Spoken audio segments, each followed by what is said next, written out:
Well, the CDC recommends that we shock once every quarter and we test once every quarter. So what the recommendation is we're testing the last day of the quarter and we're shocking the first day of the next quarter. So one evening you're testing, the next day you're shocking. Welcome to the Phil Klein Dental Podcast. Today we're diving into a topic that's critical to patient safety, but often out of sight and out of mind. And that's dental unit waterlines. Even though we can't see what's happening inside those tiny tubes, what's lurking there can have a big impact on the health of our patients and our practices. Joining us is someone who knows this subject inside and out, Tija Hunter.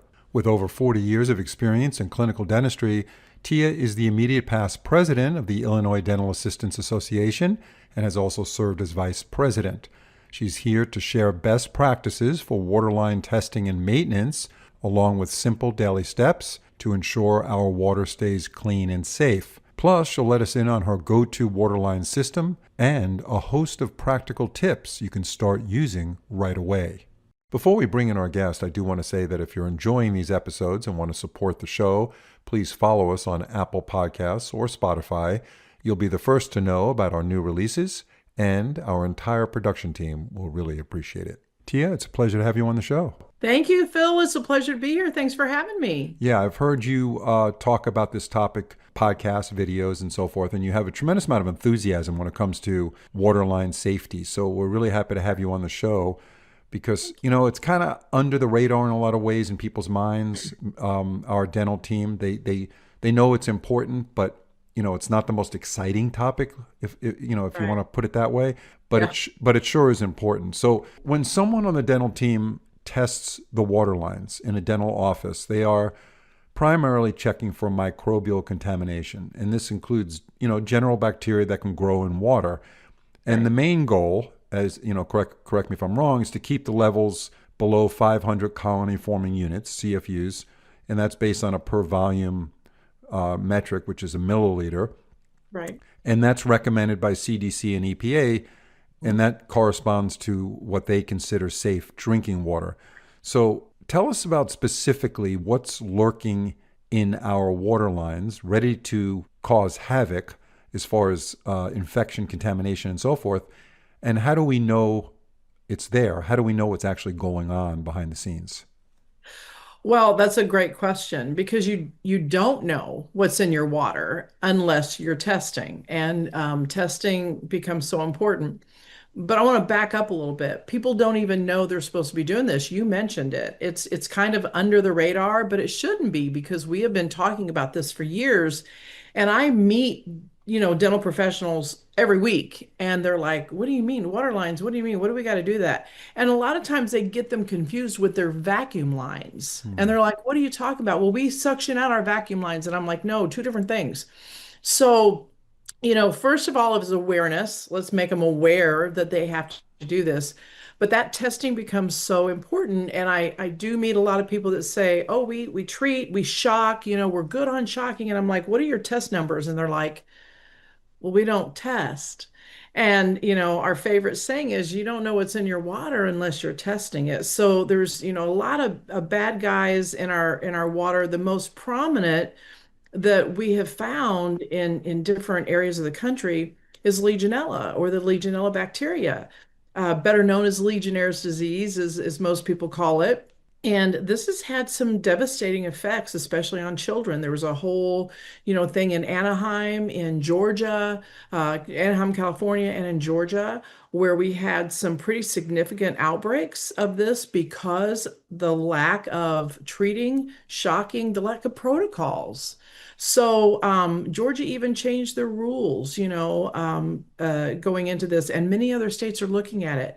So it's something that we need to be talking about. We need to bring it up so that everybody understands what they should be doing. Right. And all of this should be part of infection control protocol, right? And that there should be Absolutely. a standard operating procedure Mhm. that includes the necessity and the protocol for testing water Mhm. lines. And there should be no confusion that it's the suction tubing that they're talking about. I mean, these are Right. like an air water syringe, right? A handpiece, Exactly. a line that Handpiece.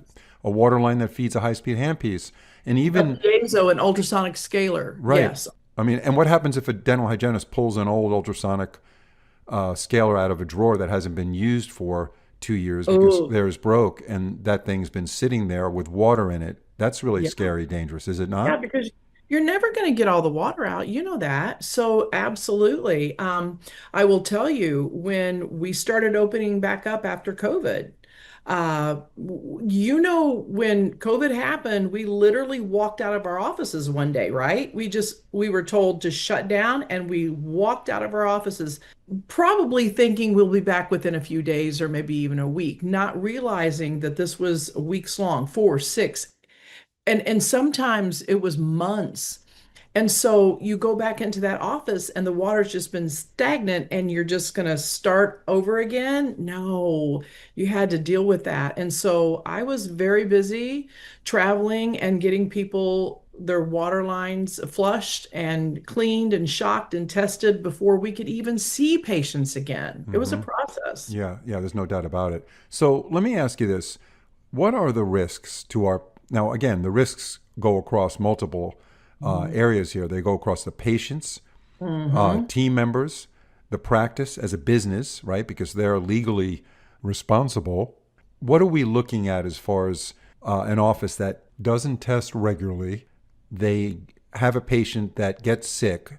The Department of Health traces it back to the waterline because it's not hard to do that, right? Because once they identify the Been bacteria, done. It's been it's been done. done. Yeah. Right. So what is that dental practice looking at if that happens? Well, it's devastating. First of all, none of us want to make anybody sick. In the cases of Anaheim and Georgia, nobody meant to do anything, mean or mischievous or anything. It just happened. And, in their case, Anaheim was over 200 children, I heard, before everything was said and done, in the months. It's devastating to a practice. First of all, personally, how would you feel if you worked at a practice that happened at? You can't help but feel responsible. And then, there's the practice shutting down. There's, even if it's for 30 days, what do you do? I mean, it's devastating. And then being on the news, on the Yeah, I was five gonna o'clock, say the PR right? devastation is So, do you recover from that? Does right. a practice recover from that, or do they just shut down altogether, rebrand, and move down the street? I mean, it's very devastating on all levels, and just making people sick and knowing that there's something you could have done to avoid that. You don't know what you don't know, but as oral health care professionals, we should be doing the right thing. We should know what to do and when to do it. I mean, that's why we have continuing education. That's why we have these podcasts and webinars. I don't mean to interrupt you, but you just did a tremendous webinar, by the way, on vivalearning.com titled Dental Unit Waterline Contamination, What's in Your Water? So I encourage everybody who's listening to this podcast, check it out on vivalearning.com. Just type in Hunter in the search field and you'll find the webinar. Great job, by the way, Tia. Thank you, Phil. Do you think, in your opinion, that based on the offices you've seen, that this is a real rampant problem of not testing and the water lines are really questionable? I am seeing a swing. So, a few years ago, they were like, what are you talking about? And I'm going to say about 30% of the offices were doing the right thing. I'm right now at about a 50 to 60% of offices doing the right thing. So there's still a lot of people out there that I meet, and I'm in practices either virtually or in person every week. And so I see firsthand and ask them questions and just what is it? What are we using? What's our protocol? Um, Unfortunately, a lot of them don't have a protocol. They just say, "Oh, this is what we do," and it needs to be something written. It needs to be something that's followed. It needs to have, in my practice, when I was practicing, it was the first of every month. I mean, you really need to be strict about it so that you're staying on top of it. Right. So It's the let things offices go away. the offices that are not complying with this, are Mhm. they doing it because they don't have the education and they Yes. want to do it, or they're so busy with so many other things they just don't allocate the time or the resources?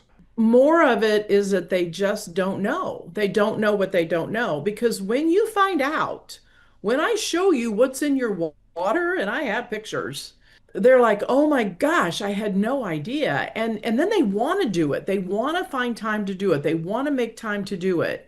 And I can help them with the protocol, and then I just basically hand it to them, and it's easy for them to do that. I'm sure that there are offices that don't have time. I mean, we are busy, busy offices, and I'm sure there are people that don't have time, but I'm going to say the majority of the time, people just don't know what they don't know. Yeah, so moving to the next question, and it's talking about, I'd like to know your opinion about best practice. What is the best practice currently, modern day dentistry, for cleaning water lines? It's a three-part answer. So number one, we've got to treat the water every single day, whether you're using a straw filtration system, whether you're hooked up to city water and you have a filtration system where your water comes in, you're treating it with some type of tablet every single day.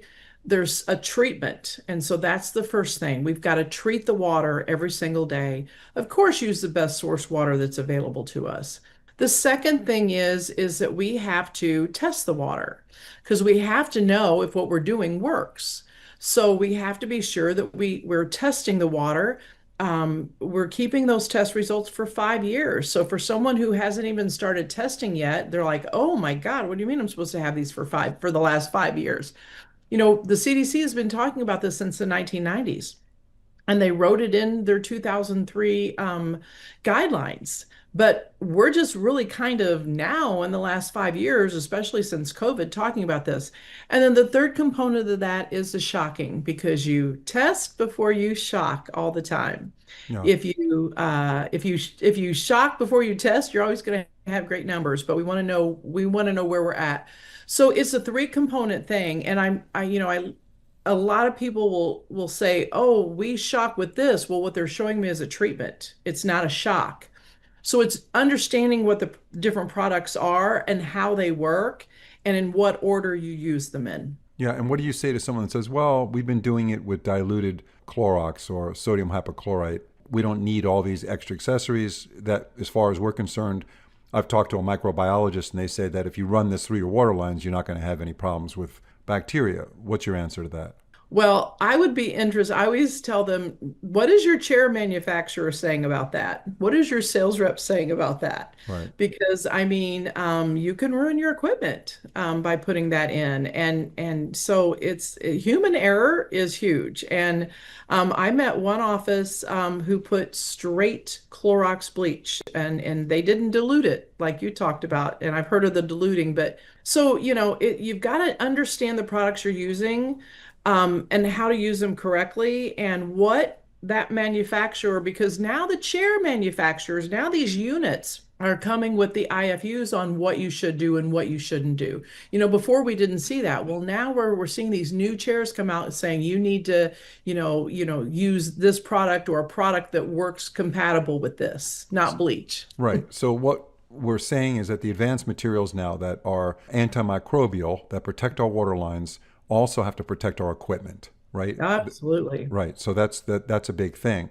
And now there's also a lot of discussion about compatibility within the system itself. And I know in restorative dentistry we have that discussion all the time, but I wasn't aware that that applied to waterline maintenance products, but it does. So tell us about compatibility, what you mean by that, and then I want to ask you about specific products that you could recommend, because our listeners, Sure. I mean, we're not here as an infomercial, but our listeners will ultimately send us hundreds of emails saying that was a great talk by Tia, but I don't know What do what we I don't use? know what to buy. Yeah, so I do want to make a suggestion, and they could take it for what it's worth, but at least they could hear it from you, and it will save us a lot of time answering those emails. But anyway, so let's talk about compatibility. Compatibility is huge, and it's with anything that we use. I mean, you don't use a bond unless it's compatible with your composite, just like you said. So the products that work together the best, are the products made by the same company. So, you're wanting to use, a product, Solmetics. If you're using the treatment, then you want to use the shock. You want to do, you want to use their products all together. Compatibility is huge. Those products are made to work together. And, I talk about this a lot, in amalgam separators. What are you flushing your vacuum system with? Well, it should be the product that's best suited for your amalgam separator. And we all know Solmetics is like has the market cornered on the best amalgam separator. So are you using that particular product because they know they work together? And that's huge. That's what we want to use. Yeah, now another reason for that, and correct me if I'm wrong, is that there's no finger pointing if you use the Oh, same system. Because if you call the absolutely. technical support team for a company that's selling you something and you say, I put the shock in and then I did this and now I'm getting problems with my equipment, and they're going to say, well, which shock did you use? Well, I used your maintenance stuff, but I used a different company shock, and they'll blame it on that. And then if you call the other company, they'll say, well, it's the maintenance material that's messing up your chair.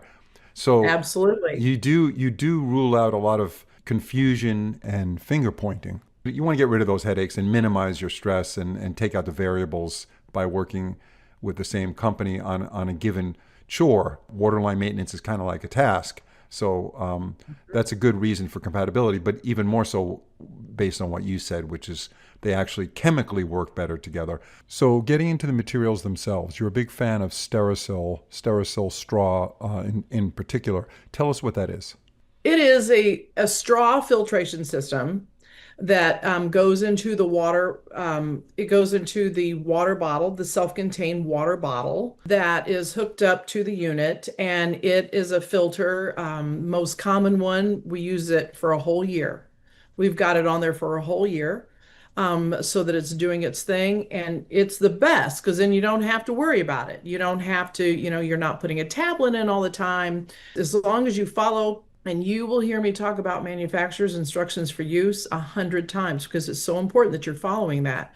So by hooking that up, it's kind of like now, wow, I don't have to think about it for a whole year. And then you're going to put it on your calendar when you're going to change it. That is the best thing. Like we talked about earlier, we're busy. We don't have time to do a lot of stuff. I like a one and done for a while that I don't have to worry about it. Right. So that straw sits inside the bottle, treats the water Slow. for a year. Yes. And how often are you shocking the system along with that maintenance? Well, the CDC recommends that we shock once every quarter. So, and we test once every quarter. So, what the recommendation is we're testing the last day of the quarter and we're shocking the first day of the next quarter. So, one evening you're testing, the next day you're shocking. Again, we do that so that we get our true numbers that we have. We're not getting, some other numbers, we're getting true numbers. Um, And that's and in off. That's got to be in office testing, right? Because if it would take more than a day to get those results back if you sent them out. Well, yes, yes, absolutely. And there's both. There's in-office testing, which I do recommend. And for three, this is just my recommendation, my personal opinion. I recommend the once a year sending it off, getting our numbers, seeing what those numbers are, the RA testing, R2A testing. And then the other 3 times a year, we can do the in-office testing. And I love Fast Check. It's amazing. 15 minutes. Are you kidding me? That's crazy amazing. So And so, that's the one where it has the two line. If two lines show up, yeah, you've got a negative. It's a bad result. yes, it's a pass or fail. Okay. That's why I like once a year that we send off that R2A testing just so we know what our actual numbers are. That's going to come back with a whole printout of all kinds of things that's in our water and what that actual number is. You mentioned earlier 500 colony forming units per milliliter or less.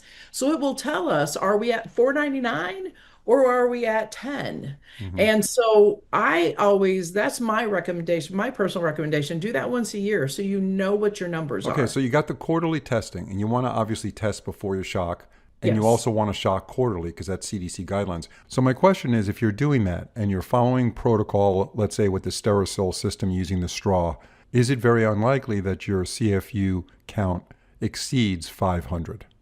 Well, first of all, if you're doing it properly, and following every those manufacturer's instructions for use. Because once you take that straw out after the year, you're supposed to shock your system then before you put on a new straw.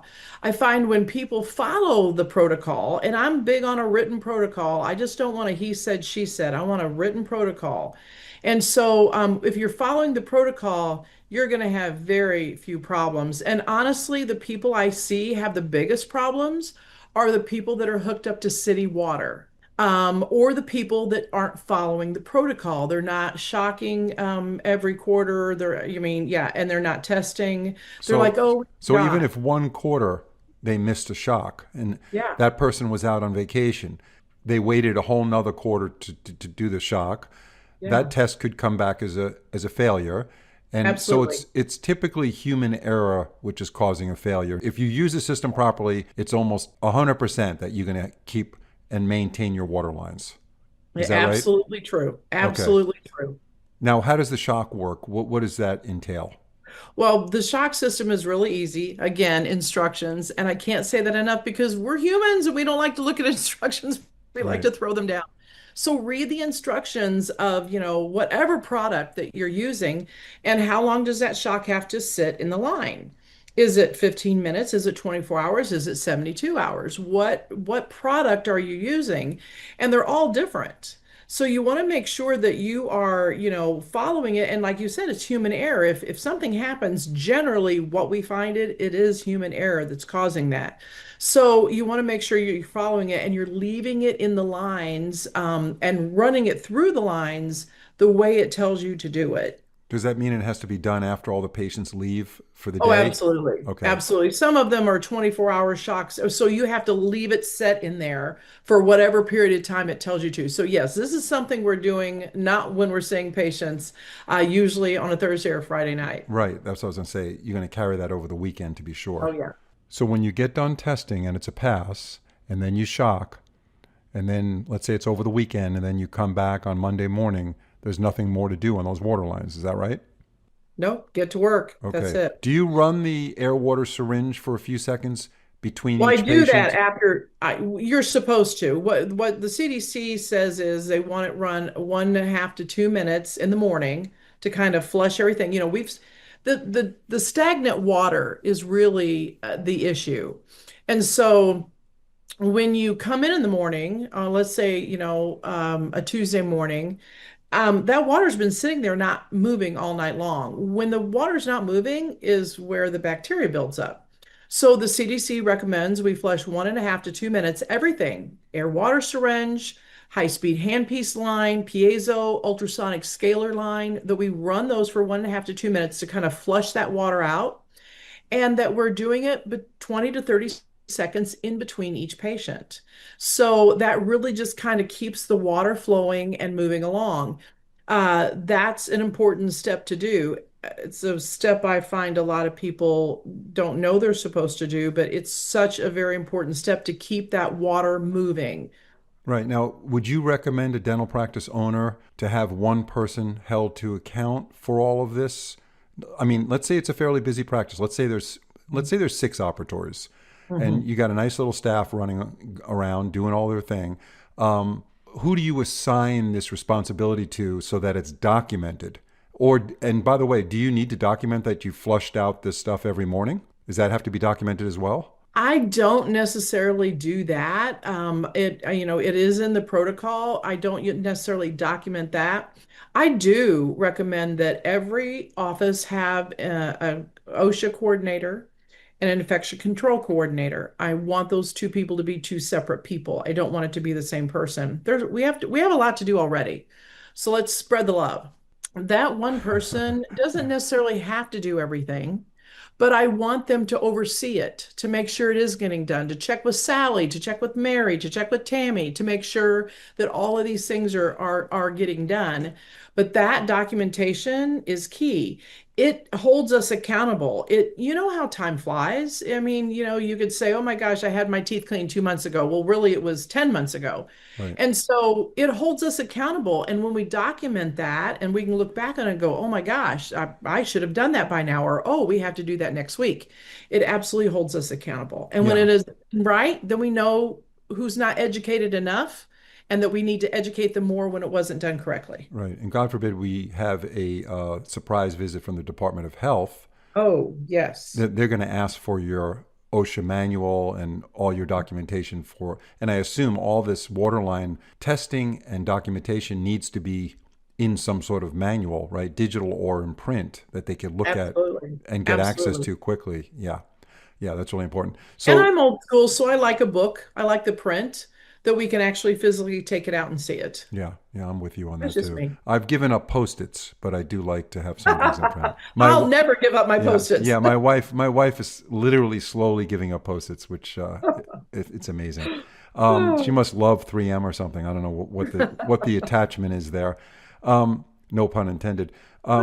So tell us about how to create in a few minutes a protocol that works for the practice, so that there is a minimum risk of human error. We kind of covered that already, and the office can function with peace of mind regarding their waterline safety. Right. Well, start with your protocol. Start with your treatment. What is required of your treatment? What type of treatment are you using? Are you using a tablet? Are you using one of the straw filtration systems? Are you hooked up to city water and you have a filtration system at where the water comes in the building? So start with that. What do we have to do with that, and how often do we have to do it? Now let's talk about testing because it goes in this order.